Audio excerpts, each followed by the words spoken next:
Lage, Lager, which also simulcasts through the Indie Comics Network. So make sure you like, share, subscribe, and hit the notification bell so that you get notified whenever any of our shows go live on either of those channels. And remember, usually I pass the rest of this off to Nita. But like I said, she's at the dentist with it's hopefully let's all wish her well for a quick recovery. At least this is happening now instead of while she's on vacation. So so if anything with indiecomicsnetwork.com, you guys know how it works. It.com. Cut.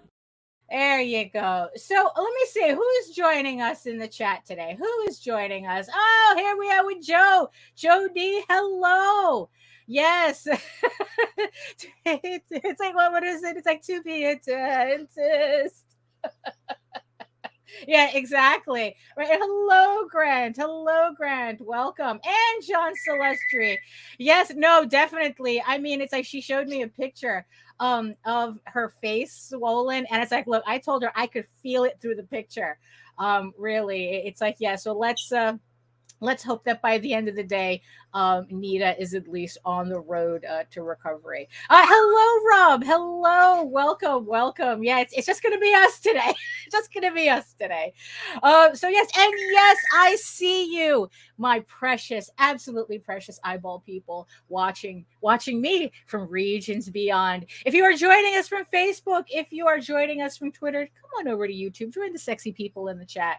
And if you're joining us from Facebook, Facebook has a tendency to act up, and Twitter doesn't even allow us to see your comments. And honestly, I don't know what to do with you people on LinkedIn. Just come on over anyway. Come on over anyway, and we'll have a good time. So, okay, so let's see if I can get through the rest of the housekeeping today. Look, it's like, look, I don't have the show schedule memorized. You know what, it's like, look, just go to our channel at indiecomicsnetwork.com, look at all the different shows that are available, and figure out the schedule. I know that there's a schedule in the show notes. The schedule's in the show notes. So if you're looking for any particular shows or whatnot, or any particular draw streams, or even to support any of the campaigns that we mentioned on the show, everything is in the show notes, because it's going to be messy today. So the one of the things that I want to at least start off with is thank you so much to everybody who has supported Ego Raven, Heir of the First Unicorn, issue 7 on Kickstarter live right now. Thank you so much to the 116 backers that have supported, raising $2,763. We are so close. God damn it. We are so close to reaching 3K. We have exactly 2 weeks to go. Thank you so much to everybody who supported so far. At 3K, a stretch goal gets unlocked.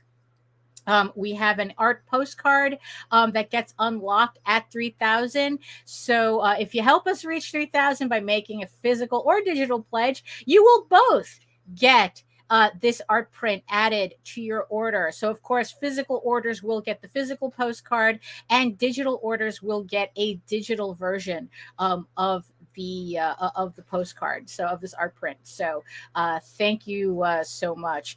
And it's like, yeah, and for those of you who are actually waiting for the next campaign after this, I know it might be a little too early, but I'm just going to mention it at least once. So Medieval Unicorn Viking Slut is now on pre-launch. Finally got that thing approved. It goes live. The Codan parody nobody asked for, but you're getting anyway. Well,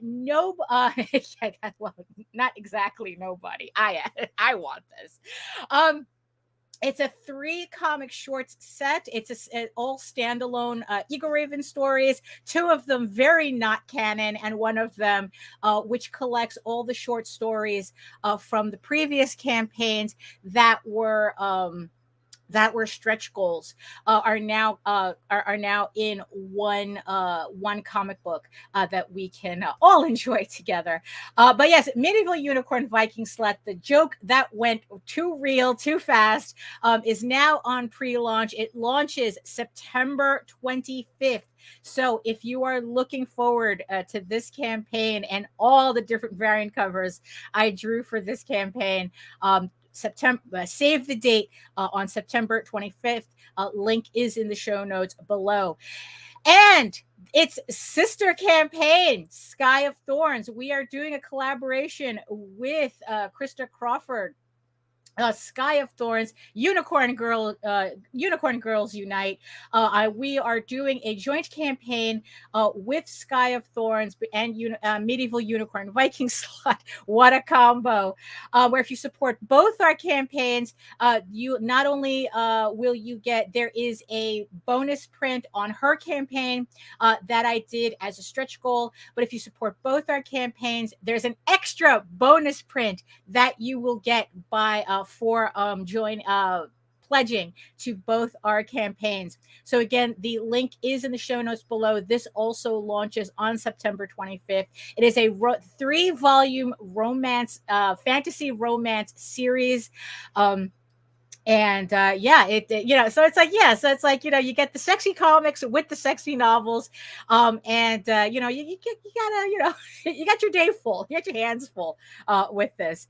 The next campaign that I want to talk about, since we're going to have JD joining us in a couple of minutes, Magi's Grace, Sex and Monsters, also on pre-launch. This is the first project, collaboration project between JD Calderon and C. Michael Lanning, our very own C. Michael Lanning, who is also at the dentist today. What a fun time to be had by all.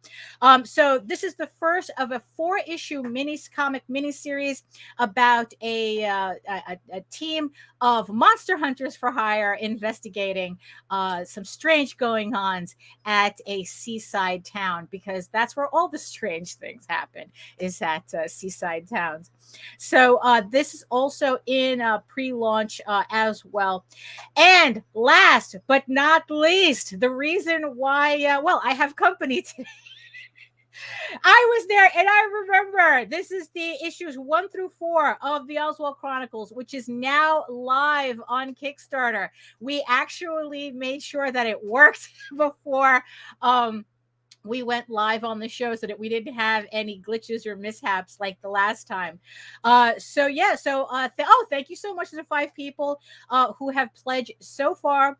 So if you were waiting for the last campaign, which was for the first 2 issues of The Light That Attracts, that is also on this campaign.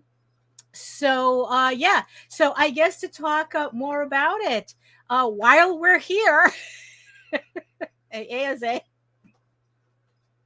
are you there? He's probably in the bathroom. Who knows? He probably wasn't. Hello, Daffy. How you doing? There you go. Sorry about that. I actually wasn't in the bathroom. I was talking like an idiot, and the damn mute button was on. Oh, okay. Yeah. All right. So there you go. Yeah, that happens. That happens. So at least this time around, we were actually able to launch the Oswald Chronicles successfully. So do you want to give us a quick rundown as to what's going on with this campaign, considering what happened on the last time? Okay. Well, the last time, things occurred, things that shouldn't have occurred. Right. But they occurred anyway. Mistakes happen. Just goes to show you that no matter what you do in life, cross your T's, dot your I's, check it, double check it, and then triple check it. And even when you do that, check it again. But regardless, it taught me a lesson on this one. Fixed it up. And what I did was I already had this campaign in the works when I launched the other one. I canceled it. So I said, you know what? Let me just combine the 2. I'll launch this one. And that's what I did. So we got an early bird special. First 45 physical backers are going to get a coaster and a little metallic foil, a little glitter sticker. Yeah, a little glitter sticker thing. Yeah, actually, it looks really cool. I like it. So Oh, by the way, let's thank Grant, who's following Magi's Grace on Kickstarter right now. So thank you so much. Thank yes, you. thank you, Grant. Oh, and Rob's like, are you running 2 accounts or did they let you pre-launch while running a live KS? No, I had to. It's the same account. I had to. They rejected the second campaign the first time, which I was expecting them to do. And what I did was I told them that I was planning to launch on the 25th. But I needed the pre-launch page to do, pre-advertising, pre-promotion, and they allowed me to have the live campaign. Well, it's not live; it's on pre-launch, but they approved it so that I could do the pre-launch. So that's what I had to go through. So yeah, so if they reject you the first time, saying you have to finish the first campaign, just give them your date, your date for when you're actually going to launch the next campaign, and they'll probably let you they'll probably let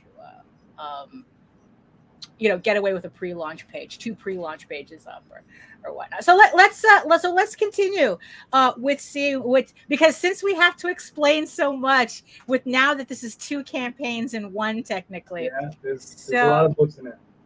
yeah. So okay. So this campaign is for the complete 4-issue miniseries of.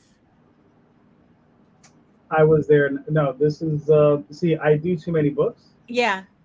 So right? hold on. Let me go back to the title. So I was there. I remember. I was there and I remember. That's this one. Okay. So this is the first 4 issues. There are 2 more issues in the series. Oh, okay. So, All right. yeah, this is the first 4 issues. Because Mhm. of course, I can't shut up, so I keep talking, and so thusly then I keep writing. Right. So yeah, but this is the first 4 issues, and this is a story where Oswald goes into dream, and he discovers a good portion of his destiny, what he's destined to do with the rest of his time he has, and it's a section of his life where he becomes an emperor, a father, a battle mage, all kinds of great stuff. And then if you scroll back down, scroll back in the opposite direction. Oh, that would be up, I All guess. right, yeah, up, yeah. All right, go in the other direction. No. Keep Down. going up. Keep No, going up. go down, Oh, go down. down. Okay. Stop. There. All right, there you go. There Uh, you go. Now this is the image from the previous campaign. This is the cover to oh, the light that attracts. It's a mhm. completely different story. If you have backed on the wings of Deidre, in that story, he at the very end of that story, he's like, okay, Deidre, her situation is taken care of, it done, and now he's like, hey, I gotta go do something. My friend Diane is missing, and this is a story where he goes to find his friend Diane, where she's gone up north to help out with the situation, and ancient powers has arisen from the permafrost that's melting in Canada, and Oswald goes up there and he sticks his nose in, where of course where it's not needed or wanted, and well, actually is needed but not wanted, and he goes up there and to find his friend. He's trying to find out what's going on, and he discovers a few things about himself. He comes into contact with the great Baba Yaga for the first time, and and he has this crazy adventure. And this is the first 2 issues of that. Both all those issues are in there, so you can get them in, as a combined thing. So at least you save some money on shipping. Well, If you that's get true, right? Because like instead of like buying the book separately because of 2 campaigns, now right, everything's on this one. Uh, exactly. right. So, oh, okay. So this is going to be like a pretty like short campaign. Yeah, It it's seems it's 21 like days. right, and it's pretty basic as well. I think right in terms Oh of. yeah. I kept it simple, Mhm. as far as like what I'm trying to, what I'm offering. It's just the books and the more books, PDFs, obviously. Mhm. And then on the add-ons, it has probably more. It has even more stuff. So it has like some of the prior issues you can pick up, Mhm. keychains, pins, T-shirts, all that good stuff. So if you want to pick up all that stuff, that's all in the add-ons. Right. Oh, so there we go. So, like I said, thank you so much to the 5 backers who have backed the campaign so far. We have 20 days to go. So, yeah, it's still, even though you technically lost a previous campaign because you had to cancel it because of glitches, you're still keeping the campaign short. It's Yes. like you're not trying to make up for like the time that you would have had, with the other campaign. It's like, okay, you have 20 days to get like these books. Yeah. Um, so it's like, okay, Well, so what? well, one of the things I've been doing is I've been offering prior campaigns on the current campaign. Mm-hmm. So on this campaign, I believe I have a level, and this was something I was going to do in the prior one. It's called the, let's see, where is it? Well, you've always had the ultimate book level that has everything as a PDF. Well, Right. actually, all physical books too. Jesus, that's a lot of books. Just Yeah. looking at that graphic. Yeah, that's a lot of books. Uh, Uh, I'm starting to implement what's called the then and now level, right?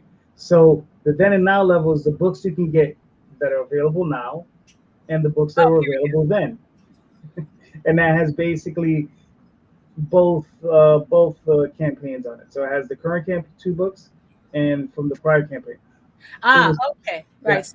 So this is what, like, okay, so this way it's like if you missed the last campaign that didn't happen, it's here. This is the it's level to it's kind of there get right. exactly. It's also available as an add-on if you just get the regular level. Right. Oh, But yeah, it's all there. So and right. the thing is, it's something that I'm going to be implementing from now on, so that even if you miss this campaign, right, you'll be able to get it on the next campaign. Mm. Well, but that's always, that always a good idea to do. It's like, because there's no reason to kind of like create a false scarcity with previous campaigns. If the Right. whole idea is to get people to read the series. Hmm. Yeah. So let me see. So let me just. Okay, so we're just going to put that to bed a bit. Like I said, thank you everybody who supported the campaign so far. It's like, oh, Grant says, see, Michael Lanning was on my show on Monday, and he recommended I follows the Magi's Grace Kickstarter. Oh, good, very good, very good. Very Um, nice. because that's an upcoming project for you. That one, I think, what you're looking to launch that one. Uh, Monday the 28th. the Monday, yeah. So it's like it's one can. So, do you think that it's going to be a little odd running like two very distinct campaigns, kind of at the same time? Even though it's like they're very, like different projects for you, or My wires it gets crossed on this one because my other campaign would have been done right, by that point. But yeah, it'll be interesting. It'll be interesting. right, So we'll see what happens. But there right, are two separate audiences. There are different audiences. true, hmm, It depends. What you're interested in. One right, is a little bit more uh, you know, monster hunting bad girl type of deal, right, right? With Magi's Grace, and then with Oswald, you have more of a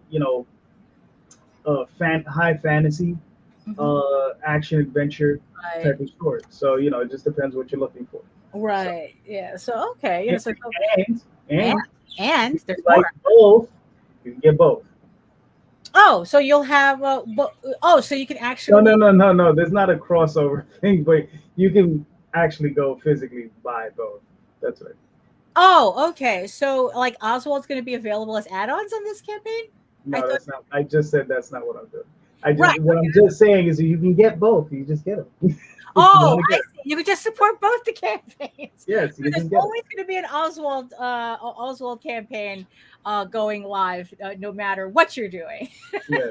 Yeah, okay. That makes more sense.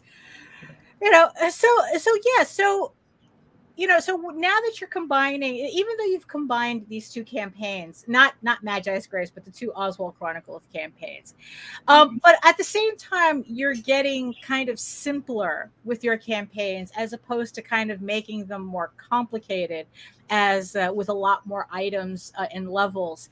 Um, so what you say? I guess it's safe to say that we've done around like 30 something campaigns, like more than that, right? I let's see. Mhm. Okay. Of course, it doesn't have it on this page. But yeah, yeah, I think I'm up to 31, 32, somewhere in that area. Right. Yeah. And so So it's like, do you see, so I know that we've talked about how, that there are people who are like going, oh, it's getting harder and harder to fund, uh to kind of like succeed on Kickstarter, whatever that means. But at the same time, it's like there is no consensus as to what's causing that. So you have a show on Sunday, uh, conveniently enough titled "Talking Comics on Sunday," and it's a panel show that you run with all different types of people. I Creative. guess like every level of success on crowdfunding, and I guess, or in just comics in general. And you guys like sit around talking about like the business of comics. So yeah, so there doesn't seem to be a consensus as to what's going on Kickstarter, or do you think that there is, but people are kind of like not wanting to think about it? I mean, it's like an onion, right? It's very layered, and we're gonna end up crying. We're gonna end up crying over it, right? So, um, it's it's a matter of some people say it's oversaturation. Um, Maybe I would say that's a portion of it. You understand? You could say quality of work. That's another portion of it. Frequency of releases. That's another portion of it. Sometimes it's just the subject matter you're choosing. I've gone through this whole thing where I like looking with the Oswald Chronicles and what I'm doing and how I'm doing it. Because it's a YA book, more or less, right? It's a bit, it's definitely for adults, but it's also for younger readers. But probably within, like I always say, if they can watch Lord of the Rings, Right. it's good for them. Then that's fine. It's not really meant for really young readers. Right. Hmm. Um, but we have seen and spoken to people who produce this type of book. There is more or less a cap on how many. It's very difficult to get above a certain level. That's not to say you can't get above a certain level, and we're probably talking, in excess of like, I don't know, 5, 6, 7, or 8,000. Getting over those numbers is a little difficult with that type of book. Hmm. That's not to say it can't be done, and that's not to say it hasn't been done. You Hmm. understand that you're gonna have outliers. You're gonna have people who've been producing web comics for like the Yeah. last 10, 15 years, and they've Hmm. built up this audience and so on and so forth, or they've Yeah. managed to build up audiences in other areas. Hmm. So it can be a little bit more challenging, but that's what challenges were invented for. You take them on, and you bull rush forward. Right. But all of that stuff feeds into why things, and then there's always the economy, what's going on. They say labor is pretty good. We're at an all-time low, I believe, with labor. I think labor is still good. So that means people are working, right? So I think it's a matter of just getting more eyeballs on your projects and how to do that, Hmm. right? Um, you know, I have an aversion to a platform like TikTok more because of the terms But of service, right. Yeah. Yeah. right, Yeah. Sure. than anything else. Not because I have a real issue with the platform itself, but the terms of service kind of creepy. Because they can just crawl through your system and take whatever Well, they want. it's, they got to data mine your shit somehow. Exactly. Yeah, that's where But the real money's at. right. But yeah, so I find that kind of weird. But we do have to find these other platforms to try to push ourselves forward, right? Whether it be TikTok, or Twitter or X or whatever it's called this week. Although it's been there forever, people are still using it. What is it? Threads, Yeah. right? I um, mean, it's like platforms literally come and go. right. Yeah. Facebook is still around, thankfully, right? So it just depends. We just have to get out there and just bark at the moon as much as we can. Baltimore Comic Con is coming up. Yeah, I'm thinking I may have to actually produce um, maybe a trading card that I can hand out at the show. Mm-hmm. Little Right. QR code right here. Yeah, while you're there. Yeah. And for those of us, well, for those of you who don't know, because that was part of the housekeeping I completely forgot to do. Yeah, we will be at Baltimore Comic Con in Baltimore, Maryland, September 8th to the 10th, 2023. I will be at table H. 28. It's across from the concession stand, so I should be easy to find. Jose will be this time officially walking around at the convention. He's going to be joining us on the Saturday and Sunday. And yeah, so it's like the table is technically mine. I will be at Baltimore, while Jose will be walking around, meeting everybody that we pretty much only known online anyway. So, but the base of operations is table H28 at Baltimore. Um, so yeah, so in the end, technically, I will not be by myself anymore at Comic Con. Just the usual, I'm at the table, Jose's walking around situation that we always have at conventions. So it's like normal, pretty much. So, Yeah, I mean, I may crash at the table for a little while. yeah, exactly. Uh, Uh, he can help me sell some of my furry porn. Sketchbooks. No, I'm not going to have my furry porn sketchbooks at that show. I don't want to like take any chances with a show that I haven't been at in years. So that is true. It's been a while since we went to that show. yeah, exactly. So we're gonna keep it. So we're gonna have copies of Tall Tales and the Oswald Chronicles, and some of my and my more general audiences furry sketchbooks and stickers and little trading cards and whatnot along on the table. So. Um, yeah, so that's so it's like so you ask a lot of these business questions on your Sunday show, and you talk to all these people, and I kind of wonder, is there a question that you want to answer but you just feel like it's not a question that would be well received no matter how long everybody's been in the business or whatnot? Well, I think one of the things that I mean, sometimes look, I'm a writer first, right? Um, Business person, publisher, all that other jazz, second, right? So writer first, and I think one of the issues that I think a lot of creators have problems with is that they don't focus enough on the actual physical work, right? Nobody's perfect, right? But we should all be looking to achieve something that is beyond us, right? So we're seeking that perfection, even though we're not perfect, and we never will be, right? But we can at least try to achieve as close as we can get to it, right? Um, and I think what it is that not enough people study the craft enough, and it's a difficult subject because I don't want to sit there and be like, well, your stuff's just subpar, blah Right. blah blah blah, and just be like, I'm a pretentious ass, being there. I mean, I like to encourage people, but the one thing I've been telling people is, practice, practice, practice. Read your scripts over, go over them as many times as you can, and just keep editing.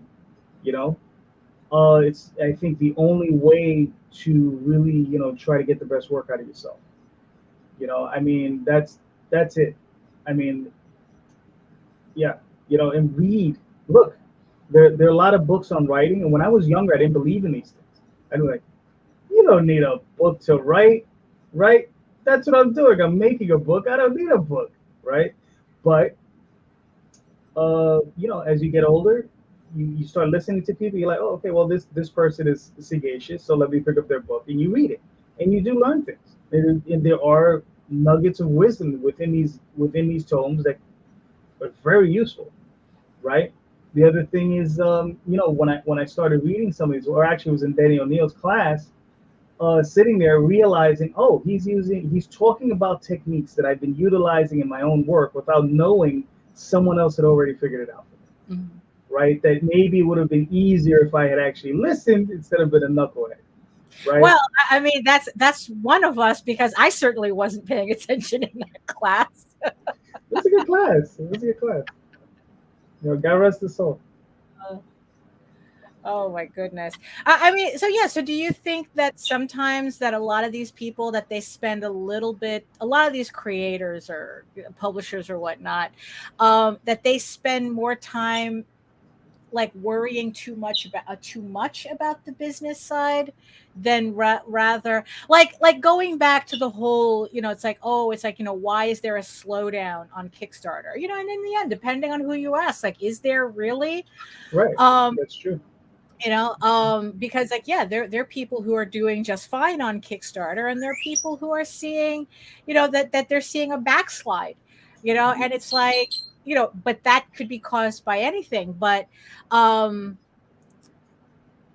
but the thing is, though, is that can a creator kind of like business their way? I mean, is that kind of like that? I know that I've mentioned that before, that there's a lot of creators who think that they can just business their way through, and not really pay attention to what they're putting out.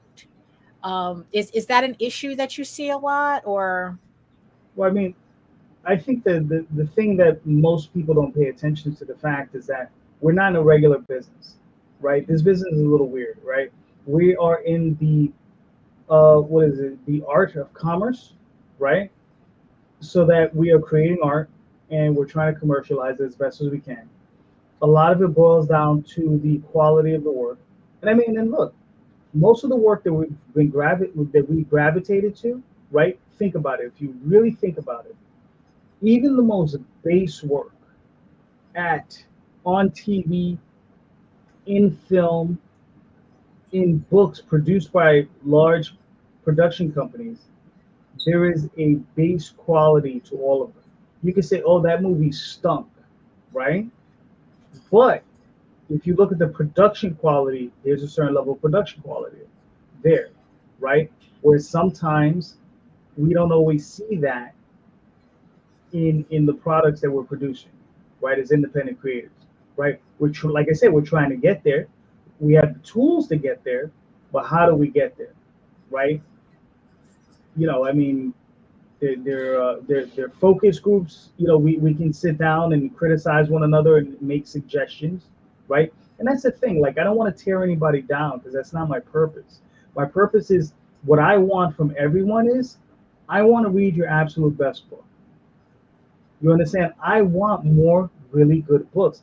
I don't want to have to go to Marvel and DC to pick up good books, right? Although they're not really producing many these days anyway.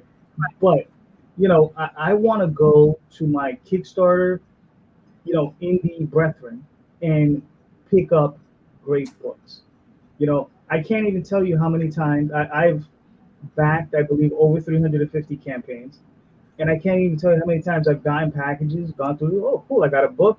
I start reading it and I'm disappointed, right? The books typically look good, but I start reading them and that's where I get disappointed. I'm like, okay, well, this person doesn't understand structure. This person doesn't, the core things they don't understand about writing. Right. And they're just things, I mean, these things can be learned and practiced, right? But they didn't go through that process, right? Now, that's the beautiful thing, that we can, as independent creators, we don't have to, as independent creators, we can learn on the job, right? You look at someone like Dave Simmy, you look at those first 25 issues of Service, that was him learning on the job, all right? You look at those that's roughage. That's rough. That's a rough, those first 25 issues. But once he gets past a certain level, man, he is killing it, right? And he kills it at a very high level, I guess, for the next 27-year run after that. I mean, just at the highest levels, right? So we have to try to get through that. And I think people don't give themselves time to mature. Daphne, when we started, right, we were just discussing this the other day. We started when I think I met you. I was either 17 or just turning 18, Yeah, yeah, right? yeah. You were I think, 15, 16 years old, yeah, it was in my sophomore. It was in my right? sophomore year at Art and Design. Right, and we're working on a book called Revelations, which we didn't know we were working on that book. We just knew we were working on a short story, Yeah. right? And you redrew that short story about how many times? Well, I found an entire issue of Tall Tales that was completely redone. Like I barely remembered it. Like there was like there probably must have been like 2 years before like when we started and when we actually published 2-3 years. Right, You know, and and that's the we thing. and we were drawing pages the entire time, but none of that work. I think like 99% of that work we were doing in that 3 years never made it to print. Right, and I think that's that's the thing. It's too easy to go from paper to the printing press these Mhm. days. You Yeah. understand? We had to go through it one step at a time, and at the time we had to print 3,000 books just to get anything done. So it's not like we have POD where we could print up one copy, 10 copies, or whatever. Right. So Oh, Joe has a question. Doesn't that come from not understanding the balance of production between art and writing? People are overly concerned about the quality of art, where things like lettering and story are looked at. yeah, I mean, what else can you say? Is a yes, yes. There's definitely an imbalance there. Like I said, all of it's important, right? I mean, because another thing that we were talking about, I think just yesterday, is like because there's discourse back online, as there always is, because these fucking kids on Twitter have nothing else better to do. That they're talking about that the artist is now disposable. You know, that it's the writer who carries the comic, and nobody really gives a shit about the artist. It could be anybody. Yeah, Um, and you had said on a previous show that a good story can kind of save meh artwork, um but but if the art is really really bad, you better be like Neil Gaiman or Alan Moore to save that book. yeah. I do feel that That, way. like, you know what, I no, think a bad artist can keep people from enjoying a comic book. yeah. If artwork is really inept, yes, definitely. Just Uh-huh. like just like an incredible artist, Mhm. you listen. How many times have we just bought a book because that's Arthur Adams cover art, Oh yeah, right. And right? and and Or the it's just artwork is complete. I mean, and the all writing you're is doing, complete garbage. right? All you're doing is looking at the book. How Yeah, many of those books have we purchased? We purchased. I yeah, have scans just of for them the artwork. Yeah, just for the just for the artwork, artwork. because Right, the story is trash. You right. have you have one particular one that you still can't believe exists. I think it was not Terry Moore. It was Terry Dodson. Oh, right. Yeah. Yeah, it's like you have. I mean, absolutely gorgeous book, Beautiful book. beautiful book, beautiful. I I mean, it can't. I pains read it every time, and every pains. time You it can hear in his disappoints. voice how it pains him to Yeah, remember. And he says that the story is absolute garbage. yeah, yeah. Every time I try to read, I read it, and every time I read it, I get thoroughly disappointed. Yeah. Thoroughly, So great artwork. So a bad story can be carried by great artwork, but definitely. a great story cannot be saved Right. by I bad mean, art. there's certain writers that can Yeah. definitely pull it Well, off. yeah. I But think like you said, it's like, okay, so you better be Neil Gaiman then. right. I think like in Sandman, Yeah. there's some points in there where there's artwork in there that's serviceable. Hmm. Right. I think there are periods in there where it's serviceable. It's not the greatest artwork in the world. It's serviceable. It's a good Yeah. artwork. You know, then eventually you hit P. Craig Russell, where it's just like, whoa, like it's incredible looking. He worked with J.H. Williams. Right. That was incredible looking. Charles Vess, obviously, that was incredible looking. And then he has other artists in there that also did some great work, but there's some of it where it's just like, oh man, like dude, like I know you guys were selling numbers. Why did you guys sell all this? But whatever, they made their decisions. They did them, and Right. Yeah. fine. And there are other series like that as well. And there's some writers that can really, really pull it off. But if you're gonna pull people, and again, we're talking about people in the mainstream. We're talking about Marvel and DC, right, where they have the budgets to really promote these things.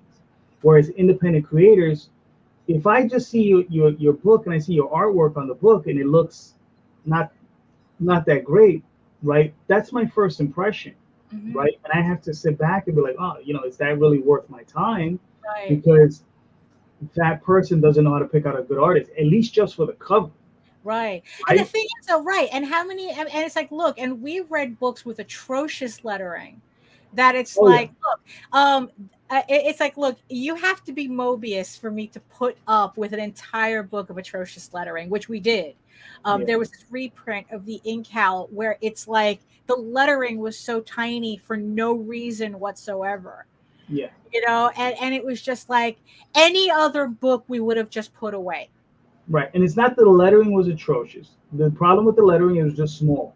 It was just way But too it defeats the purpose of the lettering. If I have to turn on all the lights and make sure I have the right reading glasses on, right. just read that, it might as well have been garbled You're right. because I can't read it, Yeah, you know? it's one of those things where I was just like, who the hell lettered? And I've read other books like that too. I was Mhm. just like, what are they doing this in 6 point? And it's just like, what the hell is this? Right. Yeah. So it's like, because you had mentioned the thing about production value. And it's like, I know we've had this debate before where it's like production value for me, like if you're like, it's useless for me to tell me that the CGI in the Transformers movie is excellent. Like that's like floor level expectation for me. It's like I expect the CGI to be good, so that's not how you can impress me. Mm. You have to be like incredibly entertaining. The story has to be somewhat entertaining. But like to tell me that the CGI is like, oh, excellent production, that's like you're not telling me anything, because no, that's the expectation. And I think that with comics, for me, it's the same thing. It's like, look, I expect good artwork in a book, in a comic book. It's half the product. If I just want to read a comic, I read novels, Mhm. because it's like if you don't have that combination of artwork and writing that comes, and everything else and the rest of the production, if you don't have all of that coming together to make a comic book, you don't technically have a comic book. Because it's like because it's like if you're gonna say, well, the writing's really good, great, I'll read a novel. I'll go read a novel. I don't need a comic, to just read. Mhm. It's like it has to be an all-encompassing experience. So for people, to have people to have this ridiculous discourse that, because it switches back and forth. It's like, oh, artists are disposable, and then in a couple of months, writers are parasites. It's like that's kind of like how it goes back and forth in this discussion. Well, I You mean, know, we've had this conversation yeah, privately. Whereas, like, for myself, I mean, it's just a pendulum swinging, right? We had the 80s, right, where we had, like, especially the mid 80s, 85, 86, 87, where we had a bunch of great stories come out. We had John Byrne on Superman, who I don't think gets enough credit for that. Frank Miller, Dark Knight, Daredevil, that sort of thing. We have Alan Moore with Watchmen, right? And there were other things that also came out during that period. All good, a lot of really good stuff came out during that period. And not just 4 or 5 years later, we had the Image Crew come out, 91, 92. There's 5 or 6 years later, these guys were out there and they were producing these books. And look, they look great, but they weren't necessarily the best reads, right? These were books who they just right. failed on They that were level. just candy, pretty much. They look good. They look good. And I mean, we don't have to get into like whatever, I mean, they did what they did. Um, but again, the pendulum has swung, whereas people are like have gone from like, oh, the pretty book to something that they want to read, especially in. And the thing is, I think that pendulum especially swung from like the early 2000s to like 2000, 2012.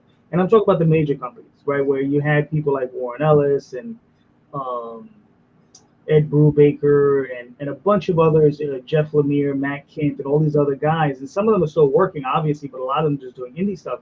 But if we're talking about the big companies, that they came into these places and they did excellent work and they were producing great books. But that I just think is that pendulum swinging, right? So eventually, like you said, it's going to go back to writers suck or whatever it is, and Right. and that's what it's going to be. So yeah, that battle is always going to be there. Yeah. Yeah, but I think that, but I think it's safe to agree that we agree that a comic book has to be the full package. it helps. It Right. helps. It helps. You know, I mean, there are different ways to do it, and I tell everybody is like, look, I mean, look, art is expensive, right? So if you're a writer, art is very expensive. What I suggest is try to find someone you can work with, right? Save money, and if you could just do it one page at a time, like you could finance one page a week, whether that be between 50 bucks, $100, whatever it is. Work with the artist, and like I've said this before, is like in a year you'll end up with at least two comics, two 24-page comics. And that's the other thing. Try to focus on smaller stories. Try to focus on 24-page stories, limited series, that sort of thing. Or you can do a 24-page comic with an overarching storyline, right? Right. That you can just get back to. Let me just catch up here. Hello, Efrain. Welcome, welcome. Hello, Tyler. Yes, speaking of killing it on Kickstarter right now, Tyler has The Girl with the Mega Fists volumes 1 through 4 on Kickstarter right now. So if you missed any of the previous volumes, it is on Kickstarter. And Tyler is just killing it on there, Yeah. as he does. As he does. All right. Hello, Nicholas. Hello. And okay, so here's another comment. One Piece didn't have a good art style to start with, or it was quite weird for my taste, but the story hooked me, and the art just caught up as time and episodes progresses. Yeah, that happens too. Like sometimes, look, if you look, like I said, it's like we spent 2.5 years really massaging Tall Tales for what we ended up printing, and even then it still took a couple of years more for, I guess, like the both of us to reach our stride, Mhm. or at least to kind of like get our groove on the book. You kind of see that transition, especially after issue 4, if you're picking up our trades. So yeah, so that's, but the thing is though, is that yeah, it's like I could, like I can kind of, like I can tolerate kind of like weird artwork if the story is good enough, and then I can push through that way. But sometimes if the artwork is just like way over, it's like it's just not, like it could really so yes, that's why it has to be the entire package. I mean, because you don't know what's going to stop people from enjoying your book. Because yeah, it's like there's beautiful books that I refuse to read because I literally can't read them. I cannot stand the lettering. I mean, growing up, one of the books that I could definitely point at that was a little jarring when I was a kid was New Mutants, Right. right? So you went from, I think, like Bob McLeod and some of these other classic artists, right? And then Bill Sienkiewicz comes in. Mm-hmm. And Bill was, I think, in a transition from like Moon Knight. So Moon Knight, he was drawing, it was more or less just a Neil Adams clone, Right. right? And then he hits New Mutants, and I'm pretty sure the transition was already happening, where he was becoming Bill Sienkiewicz, okay, the Bill Sienkiewicz we know today, right? And you could see that when he gets in there, Yeah. the style just gets weirder and weirder. You're just like, what the hell is this, Yeah. right? Yeah. And the stories are awesome, and it was just like Chris Claremont was firing on all cylinders, doing great work. And this was one of those things where it's just like, as a kid, you first see it, and it's kind of hard to wrap your head around because you're 15, 16 year old. You're like, this is not John Buscema, this is not John Byrne, this is not George Perez, Mm-hmm. right? This was something completely different. Yeah. It looks good, it looks funky, it's kind of ugly, Yeah. right? But what is that? Why is this like this, right? Right. And listen, and it was a fun ride to go down, when you get to see that stuff, especially when you get to like, right, I think there was an issue where he does like a Snow White issue or something, Right. right, where he has like fairy tales and the giant bear and all that stuff, and the stuff just looks great, and this stuff was printed on newsprint, so I mean, it looked good on that stuff. So yeah, it just takes time to develop, to really get that feel of these weird art styles, and that's the thing, is like there's a big difference between there's classically good looking, Right. right, And then there are just other styles that, like, may put you off a little bit, and you may have to grow accustomed to it. Like, Yeah. we've had the conversation where Jack Yeah. Kirby, it took us a long time to really Yeah. appreciate his work. Hmm. Right?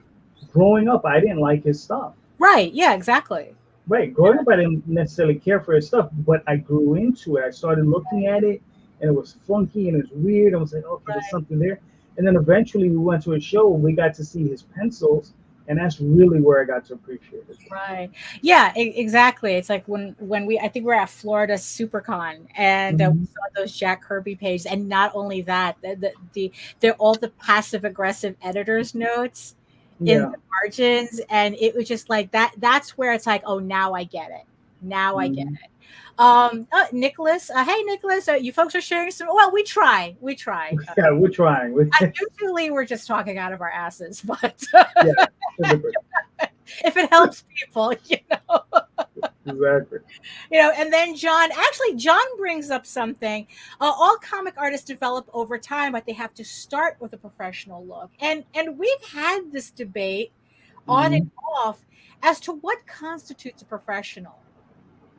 Oh yeah, yeah, yeah, yeah, yeah. What's funny is it's not Like, so much a thing. yeah, Look, here's it, because yeah, I remember Daphne and I, we had this conversation where yeah, it's just like the thing about professionalism, right?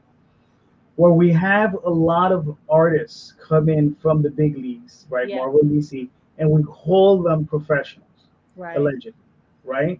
Now they may be professional artists, but they're not necessarily professional publishers. Okay, so that's why you have these artists that come in and they produce this work, and it takes them 3 years to fulfill a campaign, right. right? Or They, it takes them 10 years.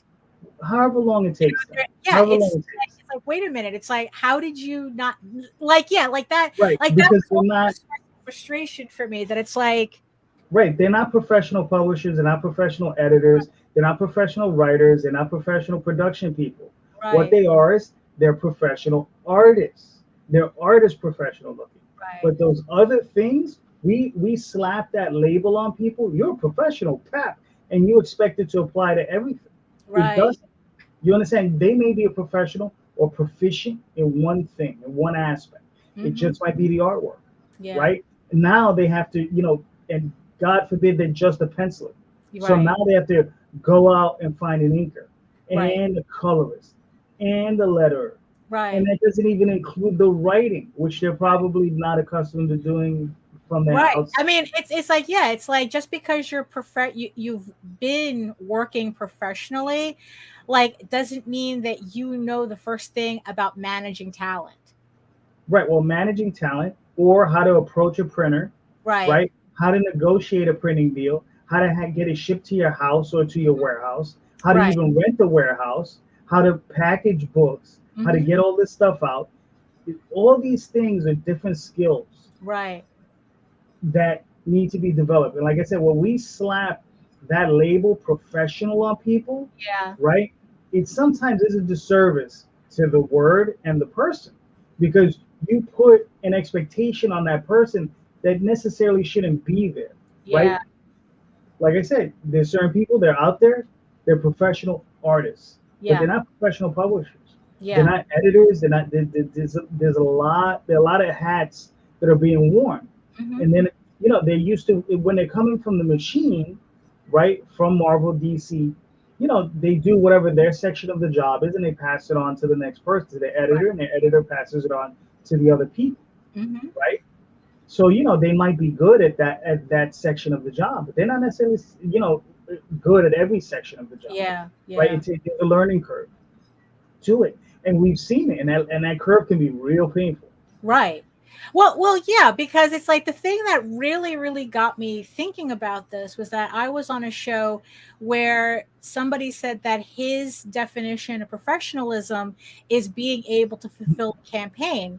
And he said the fact that I have a book done, completed, means that I succeeded at professional, I succeeded at my campaign before it even launched because Mhm. it's like that was I met his criteria. That's like, okay, your book is your book is done, so within a month you're getting the book. So that was professionalism for him. And I found that strange because, which was part of the frustration, is that like I always felt that fulfilling on time should be, again, kind of like using the Transformers thing. That's like floor level expectation. But it turns out that No, you're right. it's I feel your expectation yeah. is out of line. It is. Yeah, you see, and that's the thing that it took me a while to realize, because then you're saying it's like, no, you're being unreasonable thinking that most people on Kickstarter are professional. Correct. It's like, Correct. and that's where this kind of like this whole conversation is. It's like I'm expecting a level of professionalism that doesn't technically exist. So Mhm. it's like I'm holding a standard to people who don't know what it is. Right. You know, Because the the thing point is, that saying I can ship a book a month after the campaign ends is really a selling point where when it shouldn't be. But right. what I want and what actually happens are two different things. Correct. I mean, we've been at this for a minute, right? So we've been at the production end of it. We've been, to the creative end of it. And, for myself, I've worked at FedEx. So I knew what packaging and shipping was. I knew, like, I got into it on that level. And I also learned printing, right? Yeah. I went to school for printing for a while. And then I got into the printing business for a minute. So in our own way, we got to learn a lot of these different things. I wouldn't necessarily say we mastered these things, but we've got proficient at them, right? Mhm. So then that way, it kind of set us up for success for these other things. We can't expect everyone to have our back knowledge, Right. Yeah. right? Yeah. And I mean, and that's the thing is like that's where, certain people, they come in, they're like, oh, I could draw a comic, or I can write a comic, and I can do this and do that. But, that's all they know, right? Right. And that's what we're here for, right? We're here to help them out Oh, and right. Yeah. Because I mean, try to we guide can. them through some of these things. Yeah. I mean, it's like what's funny is that Tyler had mentioned on Twitter, where it's like it's gotten to a point where he's so frustrated at like feeling like he's saying the same thing over and over and over again, and nobody's listening to him. And he goes, you know what? Fuck it. Why should I share my information? Mhm. Why shouldn't I keep all my information to myself? And the funny thing is like, yeah, it sometimes is very frustrating to like, I mean, we've been doing these shows for what, like 2 years now, where Right. we're giving out all this information and our personal thoughts and like learning and also learning as we go along. And yeah, and it's like, and we keep seeing people doing the same mistakes over and over and over again. It's like, we had a discussion about this, but Mhm. I mean, what makes you still, well, yeah, what makes you not go, fuck it, I'm not talking about this anymore, nobody listens anyway?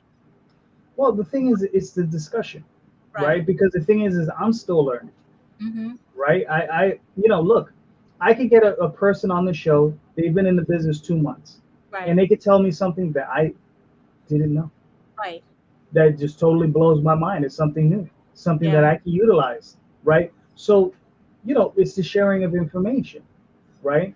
And sometimes it does require you getting in a new person to see something from a different perspective. Mm-hmm. And you have to be willing to be open to it, right? Because it's very easy to get set in your ways, Right. right? So it's very easy. So you have to be able to sit back, and no matter how much your teeth grates at it, Mm-hmm. right? You sit in there going, this son of a mother flower, I could kick him in the teeth, Right. right? But you have to sit back and really try to analyze. Okay, so why am I angry? Right? What affected me like that, and Right. how does that apply to me? Mm-hmm. Right? And then how can I get over that, and how can I utilize that to my advantage? Right. Right? So those are that's how I try to look at it. I'm not always successful. I'm trying. Right. That's all I can ever ask of anybody. Just try. Right. Because there are a number of cases where it's obvious where people are not. Right. Yeah. You're not Yeah, trying. that's true. That's true. you know Yeah. and sometimes that's unfair, because maybe they are trying. And here's the other thing is, I've mentioned this in other places where, some people have caps, right? Like, you're only going to get so good. Yeah. I've said it myself, is am I ever going to be as good as Neil Gaiman or Alan Moore? Probably not. but I'm gonna die trying, Right. Yeah. right? And that's the thing is the only person I can ever be better than is myself, Right. right? Yeah. Exactly. So today I'm gonna try to be a better writer than I was yesterday. Tomorrow I'm gonna try to be a better writer than I am today, and Hmm. that's it. And you just Yeah. keep trying to push forward and Right. just produce the best quality books you can produce. And here's the thing: if you can sit back and question, you can sit back and really question, um, man, is this the best book I can put out? Look, none of us are probably putting out the best book, right? True. That's Because true.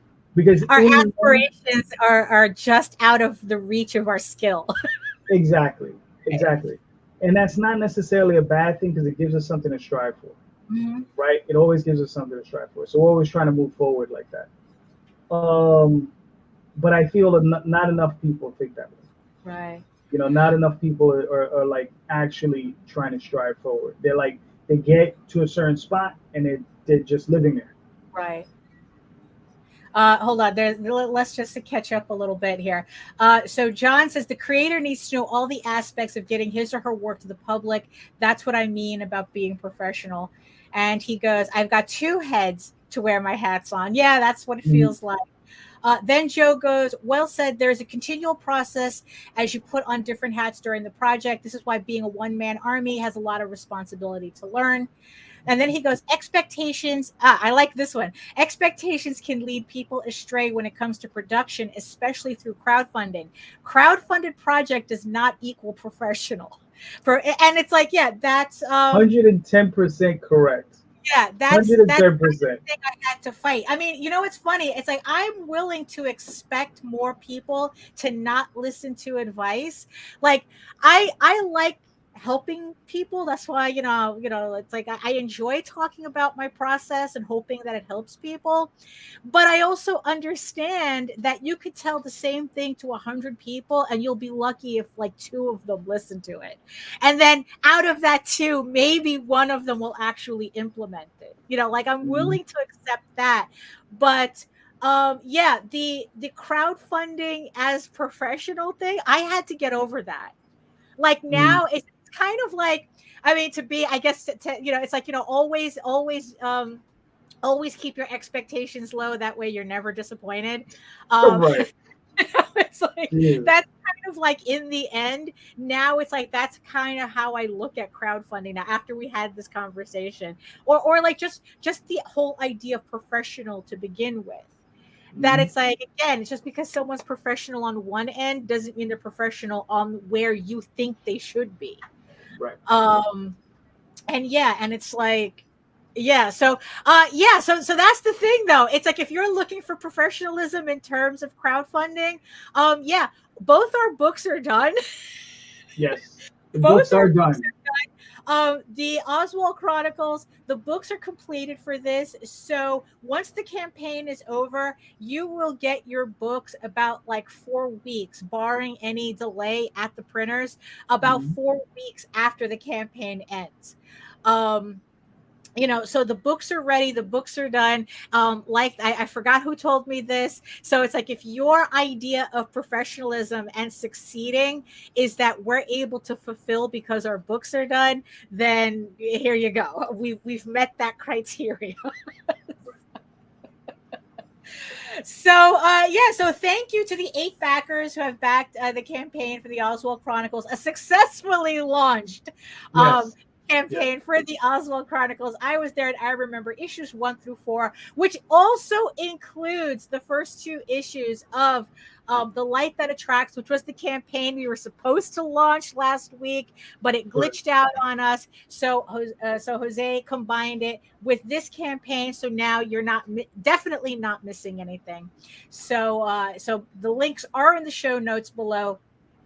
For I was there and I remember for the Oswald Chronicles. Thank you again to everybody who pledged so far. And also, Eagle Raven, Air the First Unicorn, issue 7 is on Kickstarter live right now, as you can see right here. Thank you so much to the 116 people who have backed so far. We have 13 days to go. For Oswald, we have 20 days to go. So not a lot of time. There's still time, but not a lot of time. So why wait? Make sure you pledge to both our campaigns, because why not, right? Because within 4 weeks of the campaigns ending, you will be getting our books. So I was just very happy to finally send out the last book for our Tall Tales campaign for our So I Thought. The very last package went out for that. So that campaign is completely closed now, is officially closed. Thank you so much for everybody who also supported that campaign. So just to show you, it's like, okay, you know what? If this is your definition of professionalism, this is what we're offering. you know so there we have it. I think another successful hour, as Jake would put it, another successful rotation for the Rage Into the Vlogs show. Again, Nita was unable to join us today because she's at the dentist getting an abscess tooth taken care of.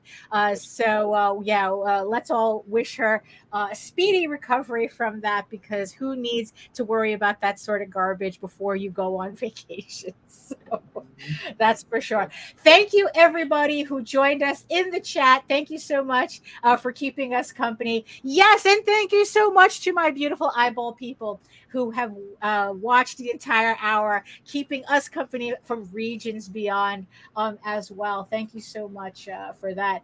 So, Jose, because we actually forgot to do formal introductions for you, why don't you do a formal outro and tell everybody where they can find you? All the usual spots, Facebook, Twitter, Instagram, DVR, all under JD Calderon, or you can just find me on the OswaldChronicles.com or TallTalesOnline.com, or even more importantly, on Kickstarter for the Oswald Chronicles, currently funding. Go check it out. The greatest mouse adventure going today. All links are in the show notes below. And if you want to learn more about me and my artwork and all my other campaigns, now and in the future, you're going to head on over to my portfolio site at egoworks.com, where you can find links to all of my galleries and social media sites. But I mostly post to Facebook if you are interested in seeing sketches and current work in progress, and the live updates as I'm going along. And remember that you can find me also on YouTube at my channel, Daphne Lage Art, where I do a semi-weekly art live stream Wednesdays at 4 p.m. Eastern. It's semi-weekly. Usually it's every other Wednesday. Because things happen. It's like, I try to do this every Wednesday, but not every other Wednesday. About every other Wednesday, I do a live stream.